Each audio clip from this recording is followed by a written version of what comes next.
আজকে ভিডিওতে রায় মার্টিন প্রশ্নবিদটা 2024-এর সপ্তম শ্রেণীর বাংলা বিষয়ে প্রথম পর্যায়ক্রমে মূল্যায়নের যে 4 নম্বর বিদ্যালয়টি রয়েছে অর্থাৎ ডায়মন্ড হারবার ভারত সেবাশ্রম সংঘ প্রণব বিদ্যাপীঠ এইচএস এই বিদ্যালয়ের সমস্ত প্রশ্নের উত্তরগুলি করব।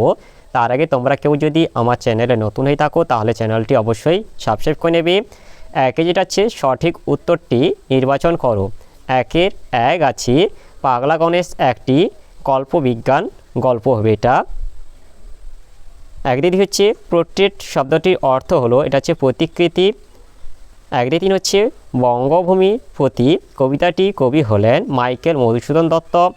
একদিন চার হচ্ছে রামকিঙ্করের প্রথম শিল্পের স্কুল বাড়ির পাশের, এটা হচ্ছে কুমোরপাড়া হবে।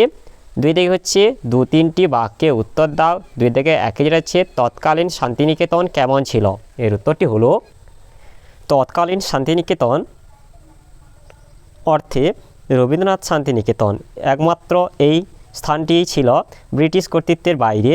শান্তিনিকেতন ছিল ব্রহ্মচর্য বিদ্যালয়। এরপরে দুই থেকে দুই যেটা হচ্ছে ছন্দ শোনা যায় না কবি কখন কবির ভাবনায় আর ছন্দ শোনা যায় না, এর উত্তরটি হলো সকল প্রকার দ্বন্দ্ব ভুলে গিয়ে মন না দিলে ছন্দ শোনা যায় না বলে কবি মনে করেন। অর্থাৎ ছন্দ শুনতে হলে দ্বন্দ্ব ভুলে একাগ্রচিত্ত হতে হবে। এরপরে দুই থেকে তিন যেটা আছে আমি পৃথিবীকে বাঁচানোর চেষ্টা করছি, বক্তা কিভাবে পৃথিবীকে বাঁচানোর চেষ্টা করছেন, এর উত্তরটি হলো প্রশ্নোক্ত অংশটি শীর্ষেন্দু মুখোপাধ্যায়ের পাগলা গণেশ নামক গল্প থেকে নেওয়া হয়েছে। উক্তিটির বক্তা হলেন গণেশ নিজেই। গণেশ ছবি এঁকে কবিতা লিখে গান গেয়ে পৃথিবীকে বাঁচাতে চেয়েছিলেন।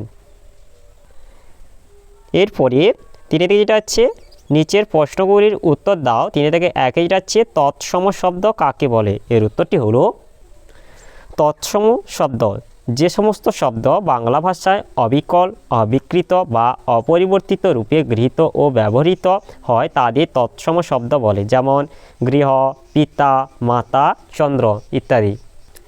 এরপরে তিনে থেকে দুইতে এটা হচ্ছে বাংলা শব্দভাণ্ডার কয়টি ও কী কী শ্রেণীতে বিভক্ত, এর উত্তরটি হলো বাংলা শব্দভাণ্ডারে 7 শ্রেণীর শব্দ আছে, যথা একে তৎসম শব্দ, দুয়ে তদ্ভব শব্দ, তিনে হচ্ছে অর্ধ বা ভগ্ন তৎসম শব্দ, চারি হচ্ছে দেশি শব্দ, পাঁচে হচ্ছে বিদেশি শব্দ, ছয়ে হচ্ছে প্রাদেশিক শব্দ, সাথে হচ্ছে মিশ্র শব্দ।